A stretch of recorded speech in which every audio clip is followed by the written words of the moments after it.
우리가 여러분 신앙생활을 하면서 매우 고민하게 되는, 그리고 또 오해를 가장 많이 하게 되는 주제, 바로 헌금과 11조에 대해서 이렇게 말씀을 조금 나눠보려고 합니다. 여러분, 헌금과 또 11조, 오늘 온전한 11조 드리는 봉헌자, 이렇게 제목이 나가고 하면 이런 주제는 언제나 좀 조심스럽죠. 왜냐하면 잘못 말하면 이제 상처를 줄 수도 있고, 또 잘못 듣다 보면 헌금을 통해서 우리가 하나님의 은혜를 누리는 것처럼, 은혜를 사는 것처럼 복음을 흘릴 수 있기 때문에 그렇습니다. 그리고 또 헌금에 대한 얘기를 하면 뭐 자꾸 교회에서 자꾸 돈 얘기를 하냐라고 하는 이런 부정적인 마음도 우리 가운데 있기 때문에 조심스럽습니다. 그렇지만 우리가 반드시 또 다뤄야 되는 그런 내용이고, 또 성경에서 말씀하고 있기 때문에 조심스럽게 오늘 우리가 주시는 말씀을 가지고 이렇게 조금 나눠보려고 합니다. 여러분, 아까 전에 우리 찬양을 했는데 하나님이 언약하신 그대로 11조 바칩니다. 11조 드립니다. 이 찬양도 여러분 어떠셨어요? 이 찬양을 할 때 아멘 하셨어요? 아니면 아유 어떠셨어요? 아마 11조를 잘 하시는 분들은 아마 아멘 하셨을 것이고, 또 여기에 대해서 좀 불편한 분들은 아유 뭐 이런 찬양이야 라고 생각하시는 분도 계실 것입니다. 아마 그것이 우리의 마음을 나타내는 것인데요, 우리가 여러 간증을 이렇게 많이 듣죠. 하나님을 잘 섬겨서 뭐 병이 치유된 그런 간증도 우리가 듣고, 또 사업이 잘 되고 뭐 진학도 잘 되고 여러 가지 은혜 드리는 것을 많이 듣는데, 기도를 열심히 했다 그러면 여러분이 아멘하죠. 그런데 하나님 앞에 11조를 잘 드리고 예물을 잘 드렸다 하면 아멘을 잘 안 하게 되는 거죠. 이게 똑같은 그런 간증이지만 이게 불편한 것이 우리가 오늘 물질주의 사회를 살아가는 우리들의 모습이고, 또 그것들이 아마 우리들의 그런 태도가 아닌가 이렇게 싶습니다. 그래서 오늘 어쨌든 이 말씀을 가지고 우리에게 주시는 그런 좀 교훈들을 좀 이렇게 몇 가지 살펴보고 다시 한번 좀 점검해 보려고 합니다. 여러분, 오늘 이 말씀은 우리가 이제 11조 헌금을 하게 되는데, 헌금을 할 때의 가장 기본적인 마음은 뭐죠? 우리가 11조하고 헌금을 드리는 것은 우리가 구원을 받기 위해서, 천국 가기 위해서 하는 거 아니죠. 우리는 이미 하나님의 자녀가 되었기 때문에 그 은혜에 대하여 감사하는 마음으로 헌금을 드리는 것이 맞죠. 그리고 우리가 또 헌금을 하면서 하나님께서 이 땅을 살아가는데 우리에게 물질을 주셨다라는 것에 대한 그런 고백이죠. 그래서 하나님께서 이 모든 것을 주셨다라는 그런 고백이고, 또 한편에 있어서는 하나님 오늘도 이렇게 내 삶 가운데 주셨는데 앞으로의 삶도 하나님 앞에 맡기며 나아갑니다. 하나님 은혜를 주옵소서라는 그런 믿음의 고백이 가운데 담겨져 있는 것을 보게 됩니다. 그래서 우리가 성경 말씀에서도 항상 하나님은 우리가 올해 우리 표가 가르쳐지게 하는 말씀을 가지면서 우리가 봉헌자가 되자고 말씀드렸는데, 이제 봉헌을 하나님 표에 올려드리는 거거든요. 그래서 이것이 무슨 뭐 세금도 아니고 이거 헌금을 안 한다 그래가지고 우리가 지옥 가는 거 아니거든요.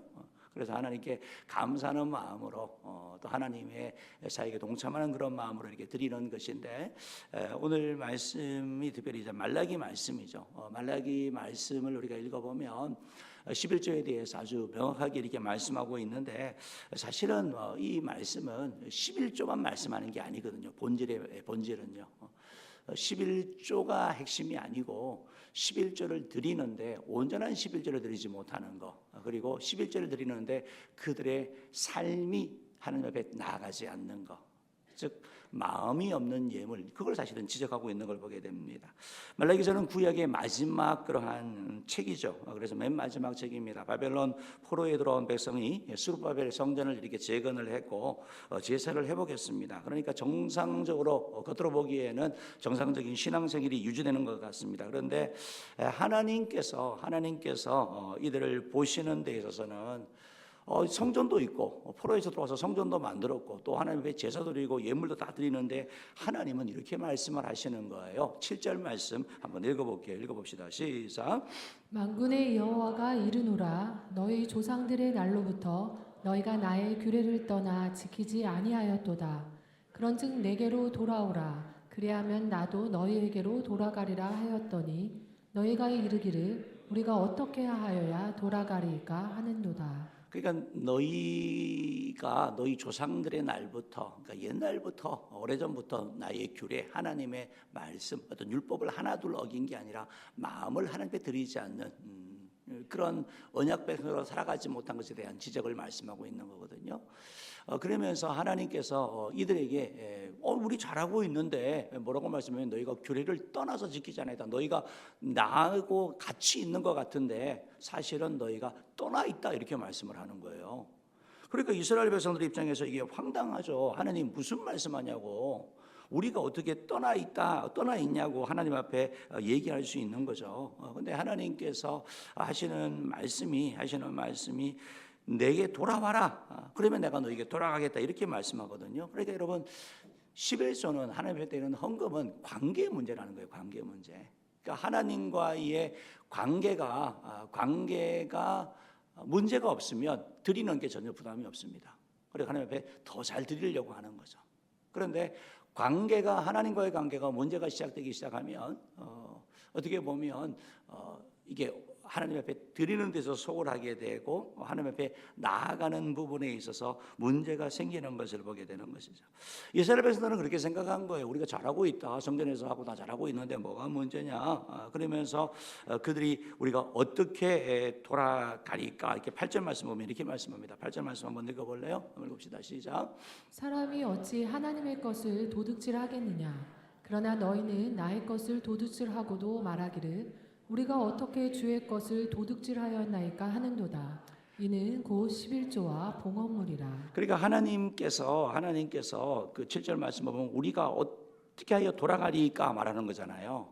그러니까 자기들은 문제가 없다고 생각했는데 하나님이 너희들 아니야 돌아와야 된다고 얘기를 하는 거예요. 몸은 있는데 마음이 없는 어떻게 그런 상황을 말하는 거죠. 그러니까 사실은 어떻게 보면 영적인 무감각이죠. 우리는 아무 문제가 없어 라고 생각하는데 하나님은 아니야. 이 제사는, 이 예배는, 이 삶은 문제가 있어 라고 주님께서 말씀하시는 거거든요. 여러분 우리가 개구리 그런 실험을 알잖아요. 개구리를 비그의 뜨거운 물에 이렇게 집어넣으면 바로 튀어나오죠. 그렇지만 집어넣어가지고 서서히 이렇게 온도를 올리면 따뜻한 가운데다가 쭉 뻗는다 그러잖아요. 사실은 이런 영적인 무너짐이 한순간에 이루어졌으면 우리가 알 거예요. 그런데 이 영적인 무너짐도 서서히 하나씩 무너지다 보니까 이제 나중에는 이게 그냥 그렇게 계속 해왔던 거 아니야? 관례적으로 했던 거 아니야? 이런 태도와 이런 자세를 가지고 하나님께 나아가면서 하나님 어떻게 우리가 뭘 잘못했느냐고 어떻게 보면 어떻게 돌아가냐고 얘기를 할 때 하나님께서 8절 말씀에 있어서 너희가 도둑질했다 이렇게 말씀을 하는 거예요. 충격적인 말이죠. 도둑질했다. 그게 11조와 헌물이라고 말하면서 너희가 하나님 앞에 온전한 예물을 드리지 않는 그 삶에 대한 것을 주님께서 지적하고 있다라는 것이죠. 여러분 여기서 하나님께서 하신 도둑질했다 이 말이 어떤 일시적인 그런 게 아니라 이들의 백성이 습관적으로 오랜 기간에 그것이 이루어진 그런 걸 얘기를 하는 것이고 하나님께서 돈에 대해서 관심이 있고 그래서 돈을 원하고 하는 그런 차원이 아니라 이것은 하나님과의 관계를 말씀하고 있다라는 거예요. 관계를 말씀하고 있다. 여러분 우리도 어떤 관계가 있잖아요. 그 사람이 정말 좋고 정말 사랑스럽고 하면 좋은 걸 주려고 하죠. 특별히 아이를 이렇게 출산한 어머니들 이렇게 보면 너무 그렇게 하지 말라 그래도 막 좋은 거 주려고 얼마나 애쓰는지 몰라요. 왜? 사랑하니까 희생하고 헌신하는 거죠. 그러니까 하나님 앞에 나아가는 이스라엘 백성들의 이 삶, 특별히 이제 11조가 바로 관계의 문제다라고 하나님께서 지적하시면서 그러니까 단순한 헌금이 아니라 관계의 문제라고 말씀하고 있으면서 이렇게까지 말씀하시는 거죠. 9절 말씀도 한번 읽어볼까요? 읽어봅시다. 시작.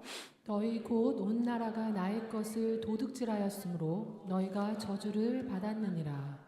예, 그래서 온 나라가 나의 것을 도둑질하였다. 그러니까 이게 오래전부터 그러니까 한두 사람이 아니라 여러분 한두 사람이 그러면 눈에 띄잖아요. 다 같이 하면요 전혀 이상하지 않죠.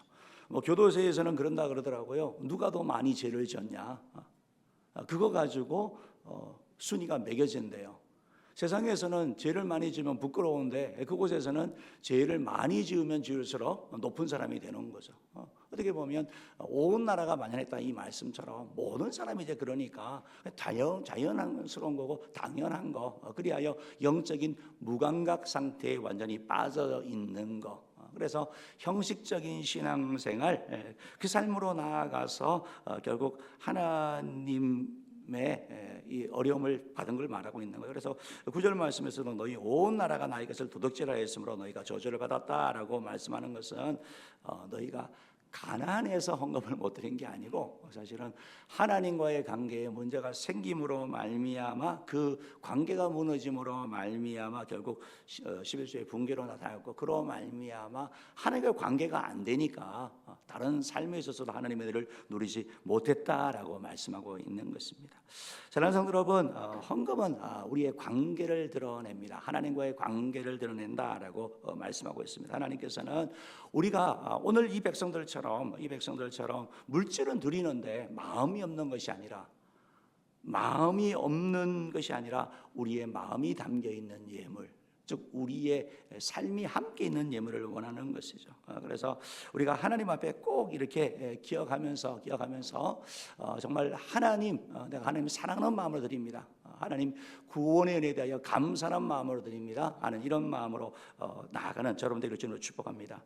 두 번째로 오늘 말씀을 통해서 우리가 알게 되는 것은 뭐냐면 이 하나님께 드리는 11조는 회개의 열매이고 믿음의 고백이다라는 걸 보게 되는 거예요. 그러니까 오늘 하나님이 이런 이스라엘 백성들을 향하여 다시 한번 초청하시는 것이 10절 말씀이거든요. 초청하셔요. 10절 말씀 우리 한번 읽어봅시다. 시작.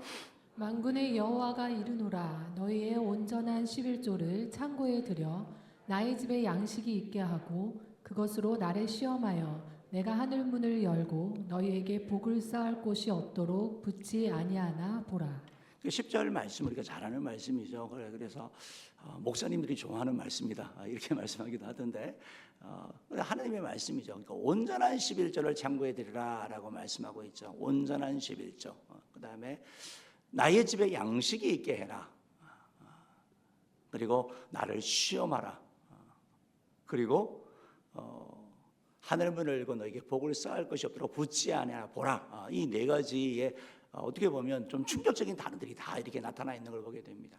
하나님 앞에 우리가 드리는데 그냥 11조 그래서 드리는데 눈먼 거 뭐 저런 거 막 그런 게 아니고 온전한 11조 온전히 드리려고 한 거, 즉 삶의 일부가 아닌 전부를 드리는 거거든요. 11조의 의미가 뭐죠? 모든 것이 하나님께로 왔다는 것을 고백하는 거거든요. 그래서 내가 하나님이 있게 주셨는데 그러면 내가 하나님께 10을 드리고 나머지 90을 가지고 내가 죄를 짓든 뭐라든 간섭하지 마세요. 이게 아니고 모든 것이 하나님께로부터 왔음을 고백을 하면서 드리는 것이 바로 11조잖아요. 그러니까 온전한 11조를 드린다라는 것은 하나님 앞에 물질에 대한 10% 그것이 아니라 우리의 삶 전체를 하나님을 드리려고 이렇게 애쓰는 거. 그래요. 하나님 앞에 나아가는 그런 자세를 얘기하고 있는 걸 보게 되는 것이고, 또한 오늘 말씀을 이렇게 보니까 나의 집에 양식이 있게 하라라고 이렇게 말씀하고 있는데, 여러분 하나님 집에 왜 양식이 필요한 거예요? 여기서의 집이라는 것은 바로 옛날 이제 성전에 있었던 그런 저장고를 얘기를 하는 거거든요. 바로 이 레위인이라든지 뭐 또 제사장 그리고 또 고아, 객 이런 사람들을 위한 구제 헌금, 또 성전을 위한 예물, 이것이 바로 있는 것이 바로 성전 창고인 거죠. 그래서 나의 집에 양식이 있게 하라라는 이 말씀은 무슨 말이냐면 교회가 교회 일을 감당하게 하라고 말씀하고 있는 거예요. 여러분 심지어 이제 구약 성경을 보면 어떨 때가 있냐면 성도들이 예물을 드리지 않는 거예요. 11조를 드리지 아니하고 거제물을 드리지 아니할 때 이 레위들이 있잖아요. 레위 지파가. 그래서 구약에 보면 12지파 가운데 한 지파가 레위인데, 레위 지파 같은 경우는 하나님이 그들의 분기시되잖아요. 그래서 그들이 딱 보여주는 거죠. 하나님이 어떻게 살게 하는지 보여주는 그런 것이고, 그들은 바로 이스라엘의 11지파가 주는 걸 가지고 살아가는 존재들이거든요. 근데 이제 그 일이 끊어졌을 때 어떻게 되니까 결국 살기 위해서 일하러 가고, 살기 위해서 성전을 떠나고, 그리하여 무슨 일이 났습니까? 성전에 예배가 끊어졌거든요. 제사가 끊어졌게 됐거든요. 그래서 오늘 이 말씀을 하는 것은 바로 하나님의 양식이게 하라는 이 말씀은 무슨 말이냐면 교회가 교회 사명을 감당하게 하라라고 말씀하고 있는 겁니다. 여러분, 교회는 가르치는 역할도 하고요, 전도와 선교 역할을 하는 거죠. 오늘 이제 우리가 오후 예배 가운데는 우리가 성교구 헌신 예배를 이렇게 드릴 것이고, 아까 전에 광고 가운데도 이렇게 조금 말씀을 드렸고, 또 몇 분이 참여하고 이걸 모인 이유가 뭐냐면, 여러분, 우리가 이 일을 통해 가지고 선교사에게 감당되는 거거든요. 그리고 또 참여하지 않은 분들이 있으면 또 참여하라고 여러분을 권하는 거죠. 그래서 이 일이 교회가 교회의 그 역할, 복음을 전하고 하나님을 섬기는 그런 일, 다음 세대를 양육하는 그런 일, 다음 세대를 세운 일을 위하여 나아가기 위해서 바로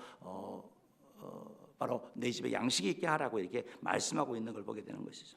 더 나아가서 10절 말씀을 이렇게 보면 나를 시험하라라고 이렇게 말씀하고 있는, 여러분, 우리가 하나님을 시험하면 돼요, 안 돼요? 성경 어디에도 하나님을 시험하라는 말씀은 없거든요. 그런데 여기서는 하나님이 시험하라고 하는 말씀이 무슨 말이냐면 테스트해라, 나를 조정하라, 이런 말씀이 아니고 하나님이 얼마나 신실하신 분인지, 하나님이 얼마나 언약을 지키시는 분인지 그것을 보라라고 말씀하고 있는 거거든요. 그러니까 하나님은 지금 이스라엘 백성들과 하나님 사이에 문제가 생긴 것은 누구 때문에 문제가 생겼습니까? 하나님이 먼저 떠나신 게 아니거든요. 이스라엘이 떠난 거거든요. 그리하여 그들에게 다시 돌아와서 하나님의 은혜를 누리는 자가 되라라고 하면서 초청하고 있는 걸 보게 되는 거죠. 그렇기 때문에 11조를 드린다라는 거, 이스라엘 백성들이 다시 한번 이 말라기 3장 10절 말씀을 또 하나님의 11조 드린다라는 것은 회개의 열매인 거죠. 하나님의 말씀에 대한 반응이죠. 하나님이 만군의 여호와가 너희에게 이르노라, 너희가 온전한 11조를 창고에 들여 나의 집에 양식이 있게 하고 그것으로 나를 시험하여 내가 하늘문을 열고 너희에게 복을 쌓을 것이 없도록 붙지 아니하라 보라 라고 하는데 무덤덤한 거죠. 반응이 없는 거죠. 그러면 없는 거죠. 그렇지만 여기에 대한 반응이 뭡니까? 하나님 앞에 회개하고 나아가는 것, 그것이 바로 회개의 열매가 바로 11조라는 걸 보게 되는 것이고, 또 한편에 이것이 바로 믿음의 고백이다라는 걸 보게 되는 거죠. 여러분, 성경에 보면 마태복음 23장 23절 말씀 한번 읽어볼까요? 한번 읽어봅시다. 마태복음 23장 읽어봅시다. 시작. 화 있을진저 외식하는 서기관들과 바리새인들이여, 너희가 박하와 회항과 근체의 11조는 들이되 율법에 더 중한 바 정의와 긍휼과 믿음은 버렸도다. 그러나 이것도 행하고 저것도 버리지 말아야 할지니라. 그러니까 신약 성경에 보면 11조에 대한 얘기가 없는데 예수님이 이런 말씀을 하거든요. 그러니까 이게 무슨 얘기냐면 바리새인들의 삶을 지적하는 거예요. 박하와 회항과 근체의 11조는 채소들이거든요. 밭에서 나는 거. 아주 사소한 것까지 철저하게 10분의 1 안 드리는 거야. 그런 삶을 사는데, 그런데 뭐가 빠진 거죠? 의와 긍휼과 믿음을 버리는 삶. 지금 어떻게 보면 오늘 이 말라기서의 말씀과 좀 비슷하고 보여지는 거죠. 그러면서 주님께서 하시는 말씀은 뭐예요? 이것도 행하고 저것도 버리지 말아야 된다고 하면서 11조 하나님 앞에 물질과 우리의 마음이 함께 가야 되는 것에 대한 것을 말씀을 하시는 것이죠. 그러니까 주님의 이런 말씀에 대하여 우리가 반응하는 것, 이게 바로 회개의 열매로 나타나는 것이고, 또한 믿음의 고백이 그 가운데 있는 것이죠. 시편 24편 1절 말씀인가요? 한번 읽어봅시다. 시작. 땅과 거기에 충만한 것과 세계와 그 가운데에 사는 자들은 다 여호와의 것이로다. 그러니까 이 말씀, 땅과 거기에 충만한 것과 세계에 그 가운데 사는 것은 다 여호와의 것이다. 이 말씀이 무슨 말이냐면 하나님께서 다 주셨다라고 고백하는, 우리가 청지기인 걸 고백하는 거거든요. 그러니까 하나님은 나의 공급자이십니다. 내 인생의 주권은 하나님께 있습니다라는 그런 믿음의 고백, 그걸로 드리는 것이 바로 11조라는 것이죠. 11조와 예물 하나님께 드림으로 말미암아 하나님, 지금 가지고 또 살아가기가 힘들지만 하나님, 그렇지만 하나님이 하실 일을 믿고 하나님이 하실 일들을 바라보며 믿음으로 드리는 것이죠. 이것이 바로 11조의 그런 모습이고 믿음의 고백이다라고 말씀하고 있다라는 것입니다. 사랑하는 성도 여러분, 11조는 바로 회개의 열매이고 믿음의 고백이다라고 말씀하고 있습니다. 하나님을 향한 우리의 믿음의 고백, 하나님 하실 일에 대한 그런 기대함, 그리고 더 나아가서 나의 집에 양식이 있게 하라라는 이 말씀처럼 하나님의 사역에 동참하는 거거든요. 같이 하는 거. 과거에 이제 미국 교회를 한 6개월 이상 이렇게 다녔던 적이 있습니다. 그때 이제 경험을 했는데, 교회를 이렇게 다니면서 교회 이제 뭐 등록을 해서 이렇게 다녔죠. 등록을 해서 이렇게 다니다가 그래서 어느 날 이렇게 보니까 이렇게 무슨 회의를 한대요. 그래서 이런 재정에 대한 얘기를 하고 그렇게 한대요. 그러면서 참가 대상이 교회 멤버 이렇게 되어 있는 거예요. 그래서 저는 이제 또 유학도 갔고 또 목사하고 하니까 궁금하잖아요. 미국 교회는 어떻게 하나. 그래서 예배가 마친 다음에 남아서 그걸 보고 싶어가지고 들어가려고 했더니 저보고 그러는 거예요. 당신 멤버냐고. 그래서 내가 멤버라고, 나 여기 교회 지금 다니고 있다고. 나 멤버 아니래요. 무슨 소리냐고. 내가 지금 여기 등록해서 다니고 있는데. 멤버의 기준이 뭐냐? 주일 성수, 봉사 하나, 11조. 이걸 하는 사람만 멤버래요. 그 사람들만 들어와서 결정을 할 수 있대요. 들을 수 있대요. 그래서 차별을 제가 경험을 했거든요. 그만큼 책임감을 가지고 한다는 거죠. 그러니까 주인의식이 되면 하나님의 동참한다 그런 의미. 오늘 하나님께서 나의 집에 양식이 있게 하라라고 말씀을 하고 있는데 우리가 믿음으로 고백을 하는 거죠. 하나님 앞에 이렇게 쓰임 받으려 하는 것이고 또 그 일에 동참하려고 하는 것이고. 그래야요 우리 모두가 어쨌든 이 11절을 통해서도 하나님 앞에 회개의 열매마다 믿음의 고백을 해나가는 그런 점들을 주님으로 축복합니다. 마지막 세 번째로 오늘 말씀을 통해서 하게 되는 것은 뭐냐면 11절은 축복의 통로라는 거예요. 이게 하나님 아버지의 마음이에요. 여러분 이스라엘 백성들이 지금 말라기에서는 하나님 앞에 온전한 예물을 드리지 않았거든요. 그때 하나님이 원한 게 뭐지? 그때 마음을 원했던 거예요. 야, 너희들 맨날 병든 거, 저런발이 그런 거 내지 말고 마음을 일단 먼저 달라. 여러분 마음을 주면 그다음에 따르는 거잖아요. 그래서 돌이키면서 너희의 마음과 온전한 11절을 드려서 하나님의 전이 온전히 기능하게 해달라 이렇게 말씀하시는 것이고, 세 번째 오늘 보는 말씀은 하나님의 마음은 뭐냐면 하나님은 이걸 통해서 우리에게 은혜 주기 원하신다라는 거예요. 이것이 바로 풍성한 삶을 이끄는 것이고 하나님의 마음이 그 가운데 담겨져 있다라는 걸 보게 됩니다. 우리 10절 말씀 다시 한번 읽어볼까요? 읽어봅시다. 시작. 만군의 여호와가 이르노라 너희의 온전한 11조를 창고에 들여 나의 집에 양식이 있게 하고 그것으로 나를 시험하여 내가 하늘 문을 열고 너희에게 복을 쌓을 곳이 없도록 붙지 아니하나 보라. 이렇게 말씀하고 있는데요. 그래서 하나님이 뒷부분에 하는 말씀이 나를 시험하여서 내가 하늘 문을 열고 너에게 복을 쌓을 곳이 없도록 붙지 않아 보라라고 말해서 하나님께서 복을 주신다고 말씀하고 있는 거죠. 그러니까 하나님께서 은혜 베풀어 주신다고 말씀하고 있는 거예요. 하나님께서 우리의 개인의 삶 또 가정 또 사역 가운데 하나님께서 은총을 베푸시는 것에 대한 것을 말씀을 하고 있는 걸 보게 되거든요. 그러면 하나님이 주시는 하늘문 여는 복이 어떻게 나타납니까? 11절 말씀 한번 읽어볼까요? 읽어봅시다. 시작. 만군의 여호와가 이르노라 내가 너희를 위하여 메뚜기를 금하여 너희 토지 소산을 먹어 없애지 못하게 하며 너희 밭에 포도나무 열매가 기한 전에 떨어지지 않게 하리니. 그러니까 하나님께서 보호해 주신대요. 그래서 열심히 이렇게 하는데 메뚜기가 그걸 다 먹어버리는 거예요. 그러면 헛수고잖아요. 하나님이 보호해 주신다고 말씀하고 열심히 해가지고 옛날로 하면 이제 포도가 막 주렁주렁 열린 거죠. 그런데 포도가 수확하기 전에 떨어져 버리면 이게 완전히 헛수고잖아요. 그동안 수고한 것들. 근데 하나님께서 토지소산을 먹게 하고 포도나무가 떨어지지 않게 한다면 하나님께서 보호하여 주시는 하나님의 은혜를 우리 가운데 말씀하고 있는 것이죠. 12절도 하나님이 이런 말씀을 하고 있는데요. 읽어봅시다. 시작. 너의 땅이 아름다워짐으로 모든 이방인들이 너희를 복되다 하리라. 만군의 여호와의 말이니라. 그러니까 땅이 아름다워져서 이방 사람들이 우리를 보고 복되다고 얘기를 한대요. 사람들의 어떻게 보면 칭찬, 어떻게 보면 칭송을 받게 되는 것이고 하나님 하셨다고 드러내는 것이고 복의 통로가 되는 것을 말씀하고 있는 거거든요. 그러니까 하나님께서 결국 이걸 통해 가지고 우리에게 결국 하나님이 원하는 것은 관계의 문제잖아요.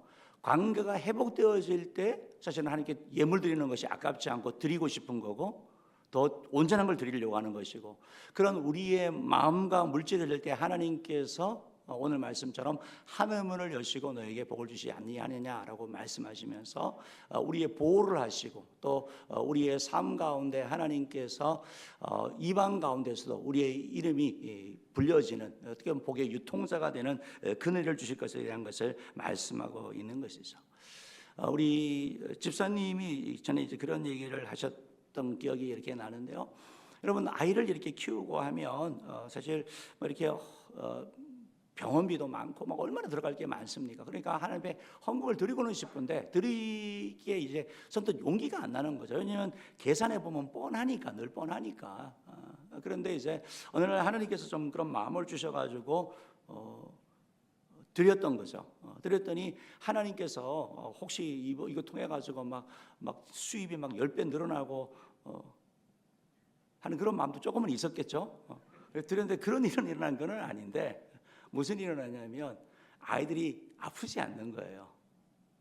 저는 병원을 가면서 계속 썼던 돈이 지출이 안 되는 거거든요. 그게 그러니까 전에 100을 가지고 살 때도 힘들었는데 오히려 90 가지고 살면서 편안하게 사는 거죠. 이게 마음의 평안과 믿음의 성장과 은혜를 경험하게 하는 거거든요. 하나님께서 오늘 다시 한번 이제 우리에게 이렇게 말씀을 하고 있습니다. 그래서 우리가 11조에 대한 내용들 뭐 참 이게 다시 한번 말씀 드릴 수 있는 그런 것인데 우리는 구원받기 위해서 드리는 거 아니에요. 우리는 다 하나님의 자녀로 이렇게 드리는 것이고 또 기쁜 마음으로 드리는 우리가 되어야 될 것입니다. 그래서 항상 예물 드릴 때는 기쁜 마음으로 즐거운 마음으로 드리라 이렇게 말씀을 하고 있죠. 여러분 왜 그렇습니까? 고린도후서 8장 9절 말씀 한번 읽어볼까요? 읽어봅시다. 시작. 우리 주 예수 그리스도의 은혜를 너희가 알거니와 부요하신 이로써 너희를 위하여 가난하게 되심은 그의 가난함으로 말미암아 너희를 부요하게 하려 하심이라. 예수님께서 우리 가운데 오셔서 동일한 걸 말씀하는 거죠. 우리를 부요케 하고 풍성케 하기 원한다라는 것이죠. 그래서 하나님께서 이런 물질을 통해서 우리에게 은혜 주신다라고 말씀하고 있습니다. 11조 얘기를 설교를 할 때마다 뭐 빠질 수 없는 사람이 록펠러죠. 록펠러. 이분은 어머니를 통하여 어릴 때 신앙 교육을 받았죠. 그래서 신앙의 원칙을 항상 얘기했습니다. 막 말이 복잡한 게 아니고 이거 해라고 해서 그냥 지키는 게 사실은 중요한데요. 몇 가지 이렇게 뭐 보면 뭐 주의를 목숨 걸고 지켜라. 주신 사명 최선 다해라. 뭐 은혜 자리 떠나지 말고 뭐 앞자리에 앉아라. 이런 얘기들. 그다음에 11조 철저히 드리라. 그러면 은혜 복 받는다. 뭐 이런 얘기들이거든요. 그래서 이 말씀을 듣고 하나님 앞에 8살 될 때 처음 11조를 드렸대요. 그때 드리기 시작하고 그다음에 어쨌든 뭐 이게 11조의 삶을 드렸는데 하나님께서 정말 가난한 그를 이렇게 세우셨고 그에게 누군가 이렇게 물었다고 합니다. 어떻게 이렇게 큰 부자가 될 수 있느냐라고 했을 때 그가 내가 하나님께 11조를 바칩니다. 하나님께서 내 삶을 책임지십니다. 이런 고백을 했다고 합니다. 저는 은혜의 성도 여러분 오늘 말씀을 이렇게 다시 한번 좀 정리해보고 싶은데요. 우리는 말라기 시대의 백성들보다는 더 큰 은혜를 받은 사람들입니다. 왜냐하면 하나님께서 죄악 가운데 있는 그들에게 돌아오라고 말씀하신 것이 아니고 우리를 위하여 예수께서 직접 우리 가운데 오셨기 때문에 그런 것이죠. 우리가 돌아갈 힘이 없을 때 하나님이 십자가로 우리 가운데 오셨습니다. 그래서 주님이 우리를 위해 죽어주셨고 그래서 가난한 우리를 부욕해 되기 원하시고 우리에게 은혜 주기 원하신다라고 말씀하고 있습니다. 예수님께서는 우리에게 10분의 1만 드린 것이 아니라 자신을 전부 주심으로 말미암아 우리에게 초청하시는 거죠. 그래서 나에게 돌아오라라고 이렇게 말씀하고 있다라는 것입니다. 저는 은혜의 성도 여러분, 우리가 다시 한번 올 한해 우리가 온전한 11절에는 봉헌자, 기쁜 마음으로 드리는 자, 즐거운 마음으로 드리는 자, 하나님 앞에 드릴 때 성실한 마음으로 기쁜 마음으로 드리기를 바라고 또한 예물을 드릴 때마다 여러분 기억하시기 바랍니다. 모든 예물이 주께로부터 왔습니다. 그리고 내가 그걸 주님께 감사하는 마음으로 드리는 것입니다. 내 삶을 주님 앞에 의탁하는 것입니다. 하나님 내 삶 가운데 앞으로의 삶 가운데 하나님이 일하시고 역사하여 주셔서 또한 내가 주님의 일에 함께 동참하기 원합니다. 하나님이 명하신 그 영혼 구원하는 일, 성전을 위하여 함께 동참하기 원하오니 하나님 이 예물을 기쁘게 받으시고 또 사용하여 달라고 여러분 그렇게 기도하시기를 바라고 또한 더 나아가서 하나님께 11절 드림으로 말미암아 여러분 가운데에서도 더 많은 그런 영적인 성장이 일어났다, 마음의 평화가 있었다, 하나님이 일하셨다 하는 이런 간증들이 우리 가운데 넘치기를 축복합니다. 저와 여러분 모두가 하나님 앞에 온전한 11절 드리는 그런 복원자 되기를 주님으로 축복합니다. 기도하겠습니다.